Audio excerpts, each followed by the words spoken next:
Bien, hermanos, pues vamos a dar continuidad con el estudio del Padre Nuestro. Ya hemos visto la introducción con nuestro hermano Levi en 2 sesiones. Y para iniciar, quisiera hacer un muy breve repaso de algo que vimos con nuestro hermano. El Padre Nuestro, hermanos, consta de... ¿O quién me puede decir mejor en cuántas partes se divide el Padre Nuestro? ¿Quién lo recuerda? Esto es algo que ya vimos en la clase pasada, en una de las clases pasadas. ¿En cuántas partes se divide el Padre Nuestro?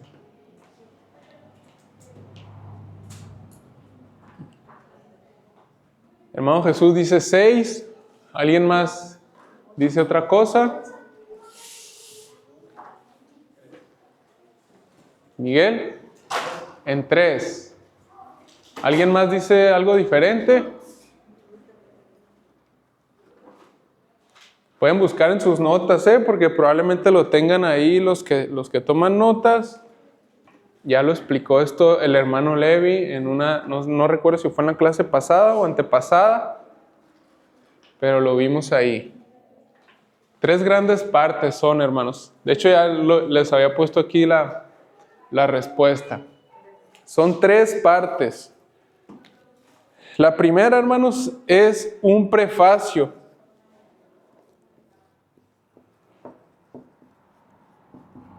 ¿Quién me puede decir la segunda parte del Padre Nuestro? Hermano Ricardo. Peticiones. ¿Cuántas peticiones son, hermanos? 3. ¿Alguien más dice algo diferente? ¿Cuántas peticiones tiene el Padre Nuestro?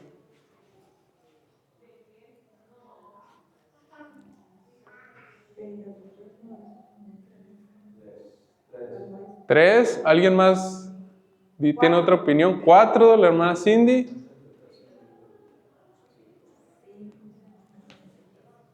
Pueden ver ahí en sus Biblias y contarlas,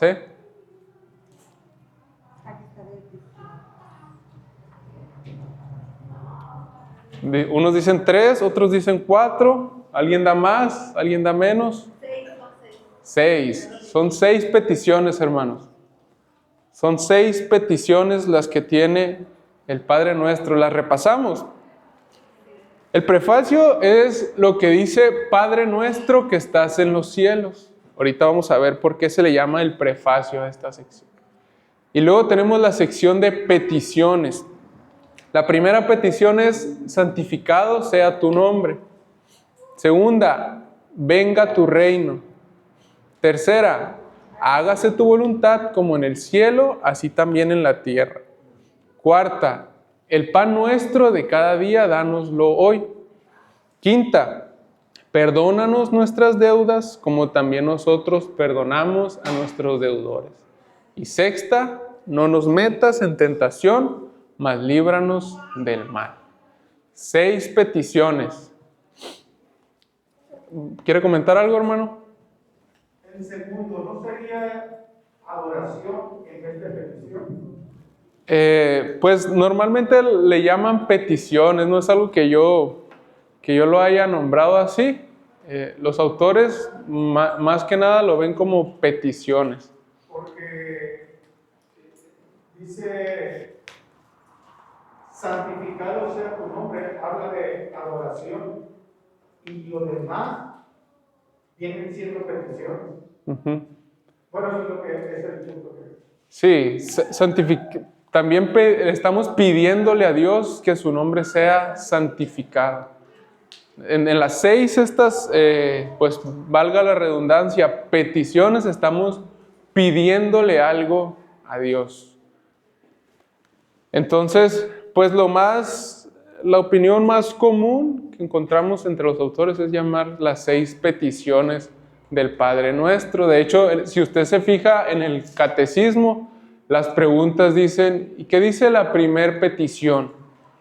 ¿Qué dice la segunda petición? Etcétera. Entonces, hermanos, y la tercera parte del Padre Nuestro es una conclusión. ¿Cuál sería la conclusión? Amén. Porque tuyo es el reino, el poder y la gloria por todos los siglos. Amén. Entonces, hermanos, es importante que tengamos esta estructura en nuestra mente, porque es como vamos a estar dividiendo los estudios. Entonces, para la sección de hoy, vamos a enfocarnos en la primera parte del Padre Nuestro, que es el prefacio. Padre nuestro que estás en los cielos. ¿Por qué se le llama prefacio a esta sección? Hermano, ¿usted qué entiende por un prefacio? ¿Alguien que quiera dar una definición? ¿Qué entiende cuando escucha la palabra prefacio? Exactamente, es una introducción. Si usted ha leído un libro, normalmente después del índice viene una pequeña sección de 1, 2 o 3 hojas a lo mucho, que se le llama el prefacio. ¿Sí le suena? Entonces, hermanos, un prefacio es la parte introductoria de un libro donde el autor u otra persona indica el enfoque y el objetivo del libro o del tema. Entonces, a esta sección del Padre Nuestro se le conoce como prefacio. Padre nuestro que estás en los cielos.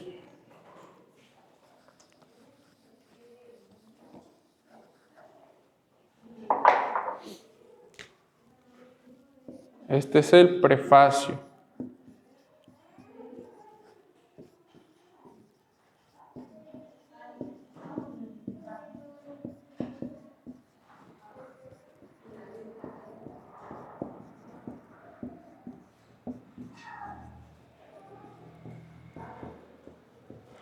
Y como lo venimos haciendo, hermanos, nos vamos a apoyar del Catecismo Ortodoxo de Hércules Collins para profundizar un poco, analizar de qué trata esta parte del Padre Nuestro. Pregunta 143 y pregunta 144, los que traigan su catecismo lo pueden ir buscando. Gracias, hermano.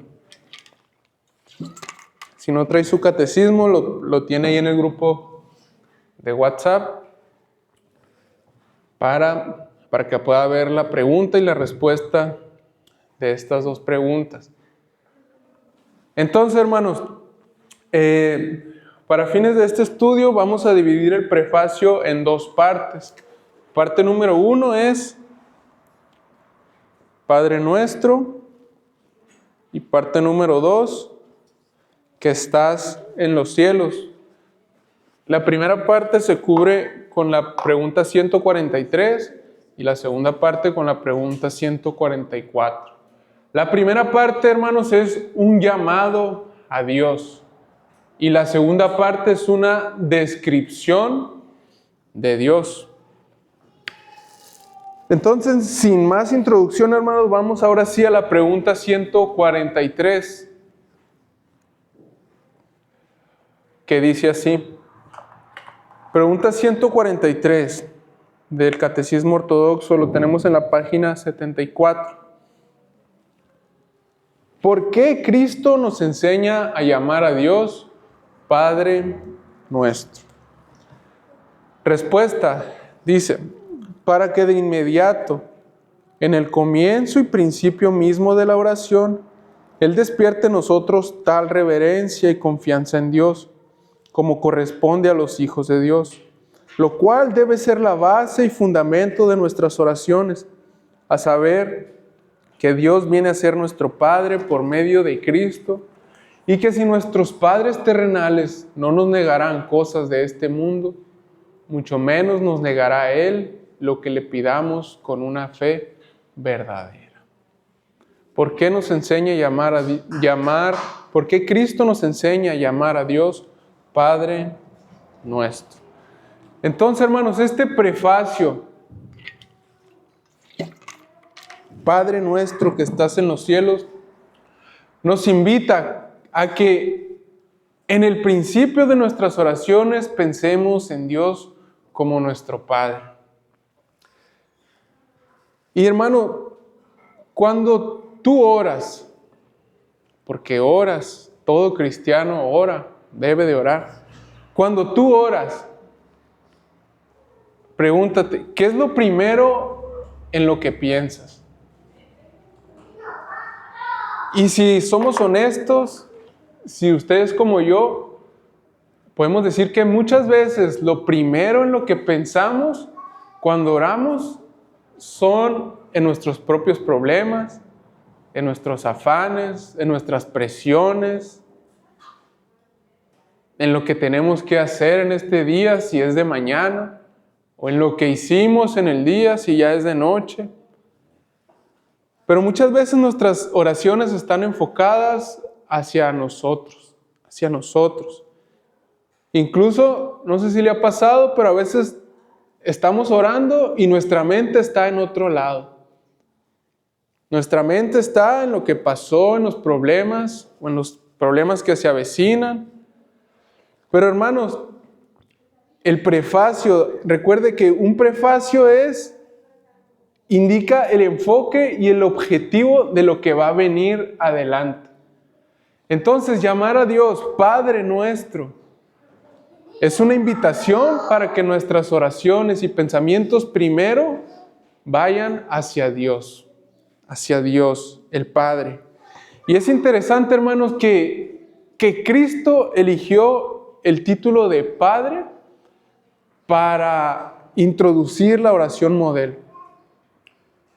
No escogió otro atributo de Dios, sino Padre. Referirse a Dios como Padre. Los reyes de este mundo, la gente poderosa, los príncipes, suelen otorgarse títulos que expresen su majestad, que expresen su poder, sus riquezas, la extensión de su reino. Y hermanos, Dios pudo haber actuado del mismo modo. Y en lugar de introducir la oración modelo con un Padre nuestro, ¿por qué a lo mejor Dios no decidió introducir la oración con Rey de Gloria nuestro o Juez nuestro? Sin embargo, Dios, el Hijo, decidió que la oración modelo empezara con el título Padre nuestro. No como Juez nuestro o Rey nuestro, sino Padre nuestro. ¿Y qué transmite, hermanos, el título de Padre? El título de Padre es una expresión de amor, es una expresión de comprensión, de ternura, de cuidado. Para estimular, hermanos, nuestras oraciones, Él se presenta bajo la idea o el título del Padre. El dulce nombre del Padre. Debe ser un dulce como la miel para nosotros llamar a Dios Padre nuestro. Cuando mencionamos el nombre de Jehová, hermanos, Jehová de los ejércitos, esto implica majestad, gloria, honor. Pero cuando hablamos de Dios como nuestro Padre, esto implica misericordia, ternura, comprensión, cuidado. Entonces, hermanos, es interesante que Cristo haya elegido el título de Padre para que introduzcamos nuestras oraciones. Hermano Jesús, adelante. Cuando Cristo menciona Padre, fue un choque para los judíos porque se hizo familiar y eso ellos no lo podían aceptar porque para ellos era algo distinto. Y una cosa que nos acerca es que un padre y un hijo son cercanos, son familiares. Entonces Dios nos adopta y es por eso que hay esa cercanía tan demasiado familiar. Y eso es algo de todas las características que usted mencionó ahorita. Y había un Daniel Nash, un presbiteriano que trabajó al lado de Charles Dickens, y él cuando decía Padre Nuestro siempre hacía una pausa, al igual que John Muir y al igual que otros grandes de la historia, porque decían que el esperar relacionarse implicaba mucho. No es llegar y empezar la oración, no. Tener ese tiempo de intimidad que hablaba del deleite, de deleitarse como cuando un niño pues lo ves, te esperas, pues eso es lo que creo. Gracias, hermano. Dice el catecismo que la intención es que Él despierte en nosotros, dice, tal reverencia y confianza. Cuando usted llega a sus oraciones y piensa, medita en Dios como su Padre, es para que despierte en usted confianza. Confianza. Y hermanos, aquí es importante que recuerdes cómo es que Dios se convirtió en tu Padre. ¿Cómo es que Dios se convirtió en tu Padre? Hay personas que dicen que Dios es el Padre de todos. Pero no, hermanos, Dios es el creador de todos, pero no es el Padre de todos. Jesús les dijo a los fariseos, vosotros sois de vuestro padre el diablo, les dijo. Juan 8:44. Entonces, hermanos, ¿cómo es que Dios se convirtió en tu Padre? El título de Padre nos recuerda lo que se conoce como la doctrina de la adopción. Hermano, cuando vivías en tus pecados, cuando no conocías a Dios, cuando huías de Él, Dios intervino en tu vida. Te guió a que escucharas su palabra, te dio la fe, te resucitó de entre los muertos espiritualmente y te dio la fe y el arrepentimiento para que creyeras en su Hijo Jesús como tu Señor y tu Salvador. Cuando tú creíste en Cristo, hermano, fuiste unido a Él. Estamos unidos con Cristo. Y es por eso que tú también puedes ser llamado Hijo de Dios, porque estás unido al unigénito Hijo de Dios. Tú como un hijo adoptivo, alguien que no tenía los derechos para ser llamado Hijo de Dios, solo Cristo tenía ese derecho.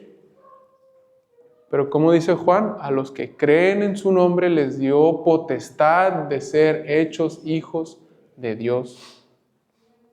Entonces, hermano, cuando tú creíste, fuiste unido a Cristo y por estar en el Hijo, tú también ahora eres hijo de Dios. Entonces, hermano, la intención de introducir nuestras oraciones llamando a Dios Padre nuestro es que se despierte en nosotros una reverencia, una confianza en Dios como nuestro Padre. Que sepamos y recordemos que aunque no lo merecemos, no lo merecíamos, Él nos adoptó en su familia, nos hizo herederos y coherederos con Cristo. Todos los privilegios que Cristo tiene, nosotros los tenemos. Y Él escucha, hermanos, atentamente nuestras oraciones.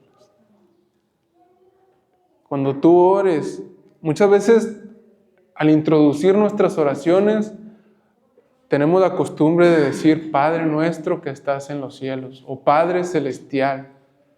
Y a veces es la primera frase que decimos.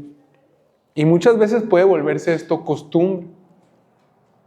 Pero hermano, cuando vayas en oración, es importante que recuerdes esto. Dios es mi Padre, Dios me adoptó en su familia, Dios me unió a su Hijo Jesucristo y ahora soy un hijo adoptivo con todos los privilegios que tiene el Hijo unigénito. Y Dios escucha atentamente mis oraciones porque Él es mi Padre. Como alguien dijo, hermanos, parafraseando una frase, dice: Dios está atento a tus oraciones de tal forma como si nadie más estuviera orando en el mundo. De tal forma Dios presta atención a tus oraciones. Como un padre cuando detiene lo que está haciendo y pone atención a lo que su hijo o hija le está diciendo. Dios está atento a nuestras oraciones como nuestro Padre.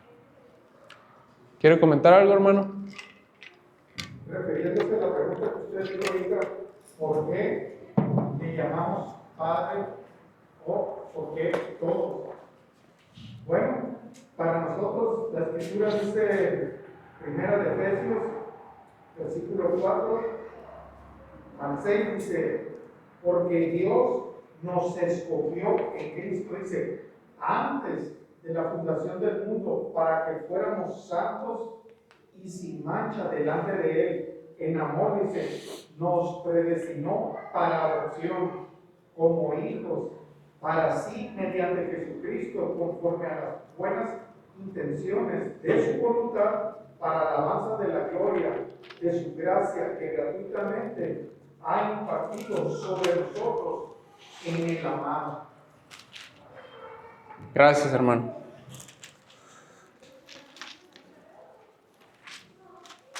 Bien, hermanos, si no hay algún otro comentario, vamos a pasar a la siguiente pregunta, a la segunda parte del prefacio del Padre Nuestro,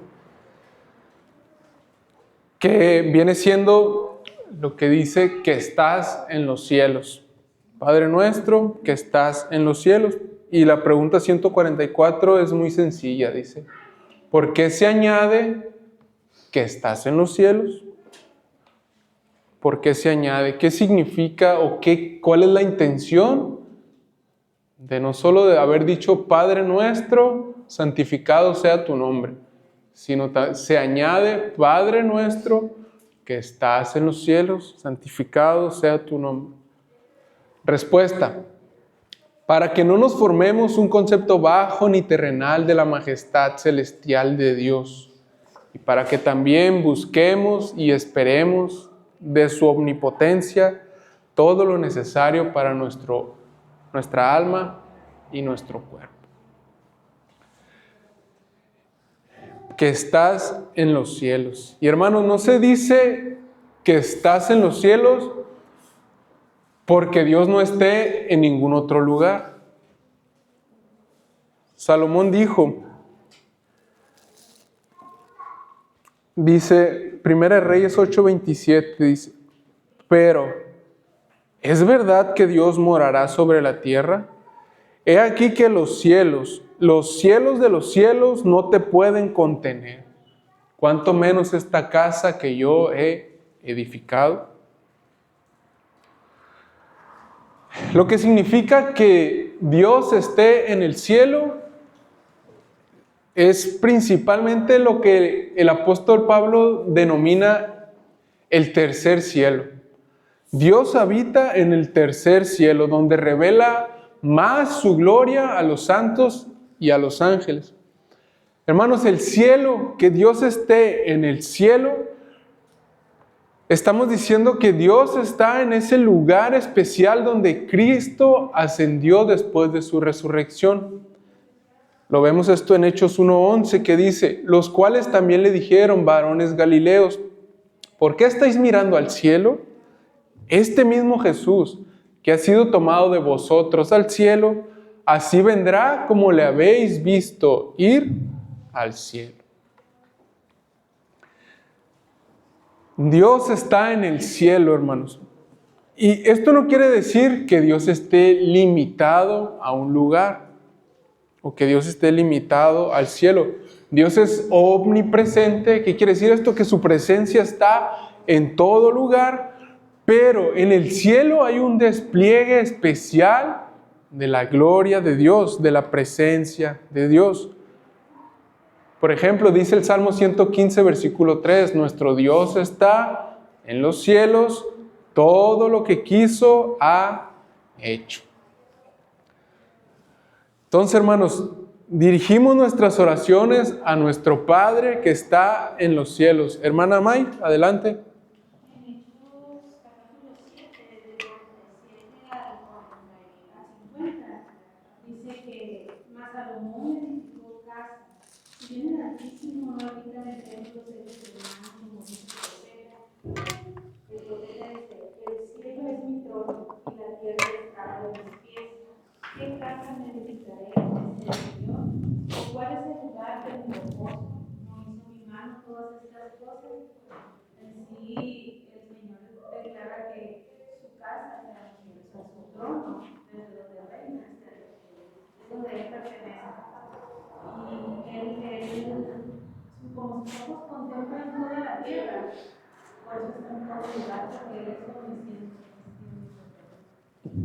Gracias, hermana.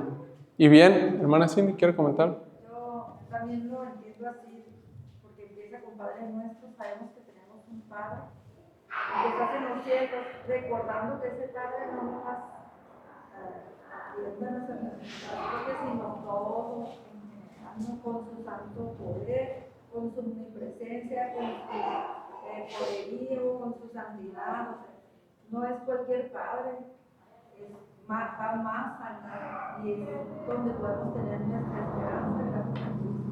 Nos hace recordar de que no estamos solos, que Él tiene todo el poder. Es nuestro Padre celestial. Entonces, hermanos, aquí para entender esto es importante que recordemos dos conceptos que son unas palabras no tan comunes, pero ya las hemos estudiado aquí en otras ocasiones.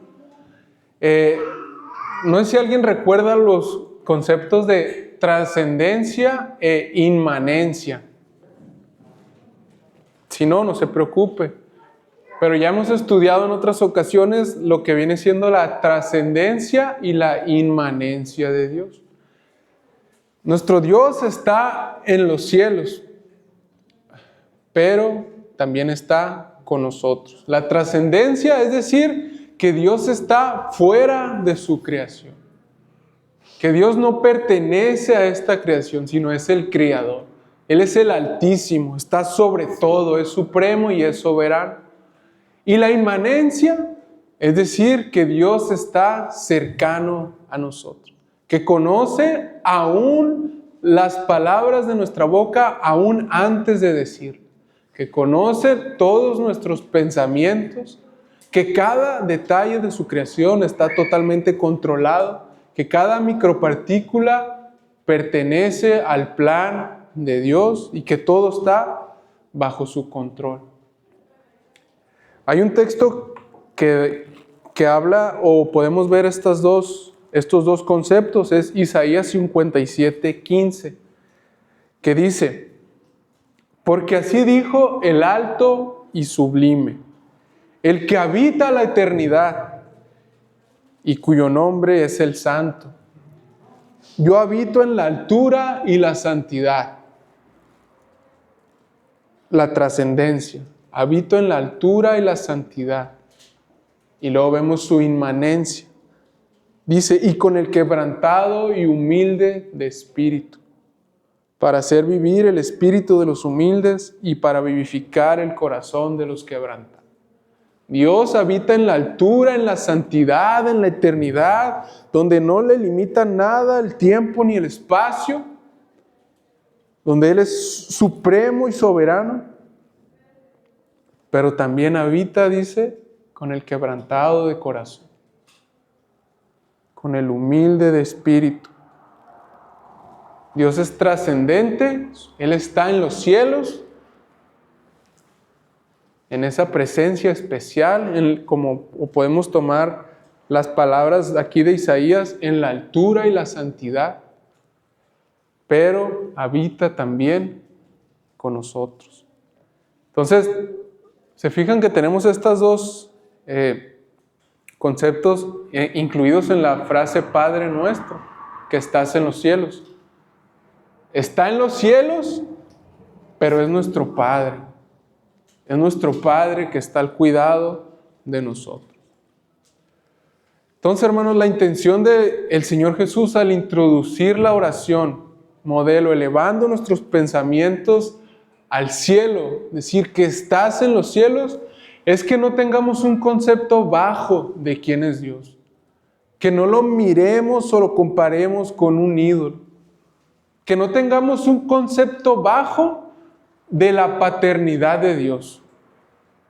Porque muchos toman a raíz de llamar a Dios Padre, lo comparan con la relación terrenal que se puede tener con un padre, con un papá.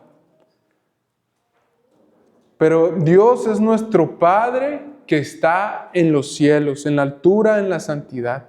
Hermano, entonces la frase Padre nuestro no es un justificante o no es un pretexto o un motivo para que usted llame a Dios papi o papito o papito lindo, como muchos quieren tomar como justificante. Al contrario, hermanos, llamar a Dios Padre nuestro que estás en los cielos es para que usted piense en Dios como el Altísimo, como el que está enaltecido en su trono.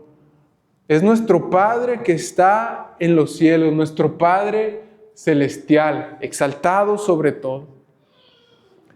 La frase que estás en los cielos nos enseña que siempre tenemos que dirigirnos a Dios con la debida reverencia. Pero también, hermanos, nos da confianza porque en esta frase vemos su omnipotencia, su majestad, su altura. Piensa, hermano, el que está en los cielos controla todas las cosas y puede satisfacer todas nuestras necesidades. A quien dirigimos nuestras oraciones, hermanos, no es parte de la creación. No es un elemento más del universo. A quien dirigimos nuestras oraciones no está contenido en el mundo, sino a quien dirigimos nuestras oraciones es el Creador, el Altísimo. Es el Creador que está fuera de la creación y del universo. Es el Dios que está en los cielos.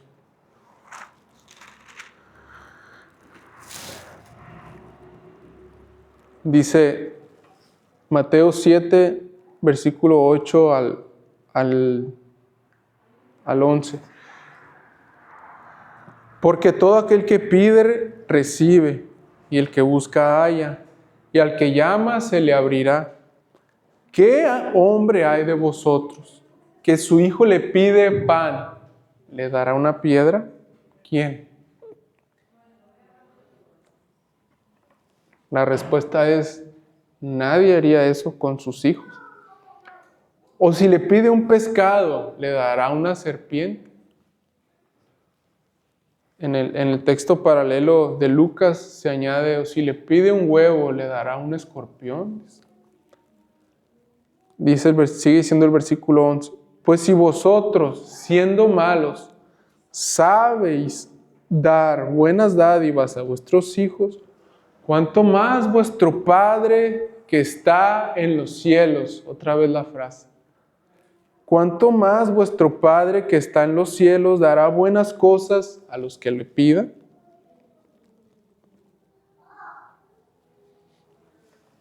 Entonces, hermanos, el Padre que está en los cielos, que controla todas las cosas, Él puede satisfacer todas nuestras necesidades.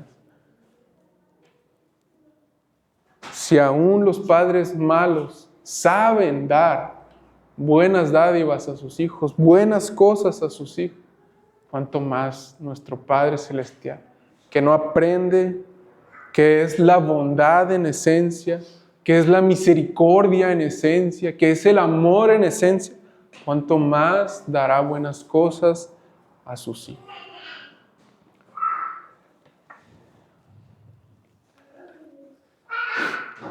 Entonces, hermanos, ya para concluir, se nos ha ido el tiempo. La frase que cubrimos hoy, como decíamos, se le llama el prefacio del Padre Nuestro, la introducción al Padre Nuestro, en qué debemos de pensar al iniciar nuestras oraciones, tomando como ejemplo la oración modelo. A esta frase se le llama así debido a que la intención del Señor Jesucristo al introducir el Padre Nuestro de esta forma era colocar nuestros pensamientos y nuestro corazón en lo celestial, en lo eterno. Muchas veces nos acercamos a Dios con pensamientos únicamente de nuestros propios problemas, de nuestros propios afanes, de nuestras propias ansiedades. Pero si pensamos, hermanos, en lo que significa llamar a Dios Padre nuestro que estás en los cielos, todo va a cambiar. Nuestros problemas, hermanos, se vuelven pequeños cuando pensamos en la gloria de Dios, en la majestad de Dios que está en los cielos. Si usted compara sus problemas con como dice Romanos, con la gloria venidera que nosotros ha de manifestarse, no hay comparación. Mire lo que dice Romanos 8:18, dice: pues tengo por cierto que las aflicciones del tiempo presente no son comparables con la gloria venidera que en nosotros ha de manifestarse. Entonces, hermanos, confiamos que el Señor es omnipotente, es soberano, es justo, es misericordioso, y que todo lo que pasa en tu vida está bajo el control soberano de tu Padre que está en los cielos. Esto implica, hermanos, la frase introductoria, el prefacio al Padre Nuestro. Padre nuestro que estás en los cielos. Que te acerques a Dios con esa cercanía, con esa reverencia, con esa confianza, pero también con ese sumo respeto, con ese temor, con ese honor a Dios que es el que controla toda la creación y está al pendiente también de tus necesidades. Romanos 8:28 dice: y sabemos a los que aman a Dios, todas las cosas les ayudan a bien. Esto es, a los que conforme a su propósito son llamados. Amén. ¿Algún comentario, hermanos, para finalizar?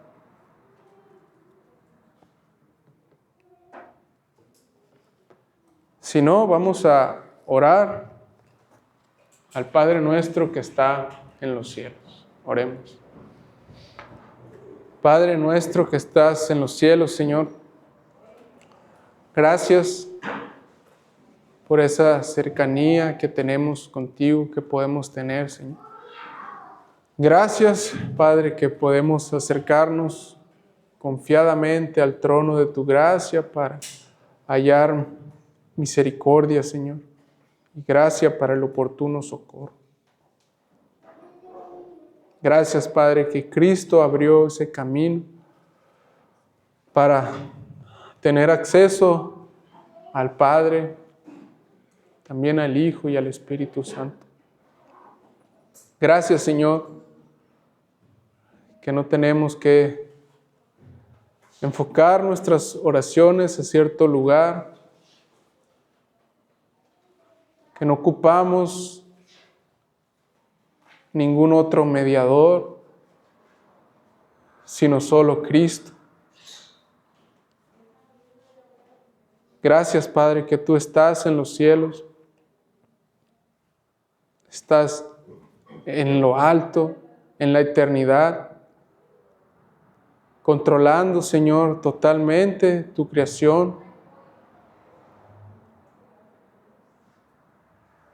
Gracias, Padre, porque nada escapa de tu voluntad. Todo está controlado por ti.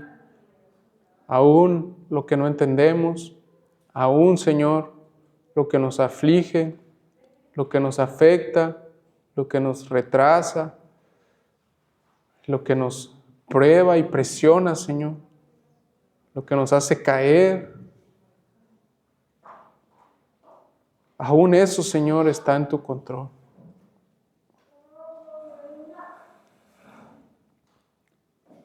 Gracias, Padre, que con confianza podemos llamarte nuestro Padre que estás en los cielos. Gracias por escuchar cada una de nuestras oraciones, Señor, que no han sido en vano. Gracias, Señor, que las guardas en ese incienso que ha de ser derramado, Señor.